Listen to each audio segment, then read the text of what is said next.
In Season 3, Episode 3 of The Gilded Age, there are hints of a big wedding for Hector, the Duke of Buckingham. The episode focuses on whether he will finally choose to marry Gladys Russell. After his unexpected appearance at the end of Episode 2, fans were eager to find out what would happen between him and Gladys. This episode also shows Peggy Scott's new romance starting to grow, while Charles Fane becomes more clearly the show's main villain. Meanwhile, in the Van Ridgen household, Ada Forte's strong support for temperance, not drinking alcohol, creates more tension with Agnes Van Ridgen, but it also leads to an interesting new storyline for Ada by the end of the episode. The biggest moment in The Gilded Age Season 3, Episode 3 is that Gladys Russell finally agrees to marry Hector, the Duke of Buckingham. While her mother, Bertha Russell, has always wanted this match, Gladys never really did. But after ending things with Billy Carlton, Gladys gives in and accepts the marriage. At the end of Episode 2, the Duke returned with a mysterious comment about his lawyer. Now it's clear what he meant.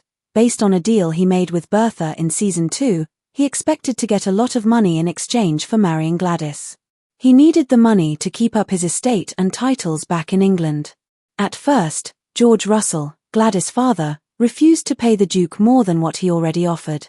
But Bertha pushed hard, and eventually, she promised the Duke he could use the allowance meant for Gladys as extra payment. Bertha didn't consider what Gladys wanted. And when George finally gave in and agreed to the deal, he went back on his word to let Gladys marry for love. Even though both Gladys and the Duke admit they barely know each other and promise to be honest, it doesn't do much to ease Gladys' worry about the whole situation. Mrs. Bauer asks Ada if she would want to talk to her late husband, Reverend Luke Forte, again if she had the chance.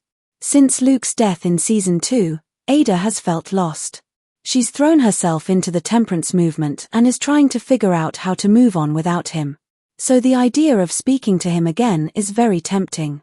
This question leads to one of the most exciting parts teased for The Gilded Age Season 3, a séance. Trailers have shown a medium visiting the Van Ridgen house and a séance happening, adding a supernatural twist to the story and giving Ada a possible new way to cope with her grief.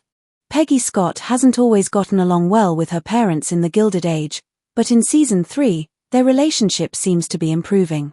In Episode 2, when Peggy got sick, her parents even brought a doctor to the Van Ridgen house to care for her, and that doctor, William Kirkland, has become her new love interest. William seems kind, and Peggy's mother even supports the relationship. But after meeting William's family in Newport, Peggy's parents, Dorothy and Arthur Scott, became worried about her future with him. The problem isn't William, it's his mother, Elizabeth. She looks down on Peggy's father because he used to be a slave and worked hard to build his success, while her own family has been rich for generations. This shows she may be prejudiced, and Peggy could face similar judgment in the future. Dorothy tells Arthur not to interfere in Peggy's love life, since doing so caused problems in the past. But both parents are secretly concerned. For now, they're staying quiet in Episode 3, but if Elizabeth Kirkland keeps acting this way, it might be hard for them to stay silent. Marion Brooke and Larry Russell are still seeing each other in secret, but The Gilded Age shows that their relationship won't be easy. While they're kissing at the Russell house, Bertha's new maid walks in on them and later tells Bertha what she saw. Bertha has always had strong opinions about who her children should marry.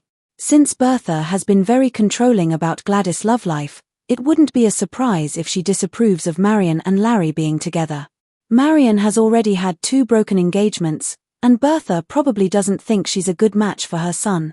Larry also has a past with Susan Blaine, a woman he had a brief affair with in Season 2. Even though Larry might not be judged as harshly as Marion, this could still cause problems, especially if Marion finds out more about what happened. Marion and Larry seem sweet together, but they still have to deal with their personal histories and their family's expectations.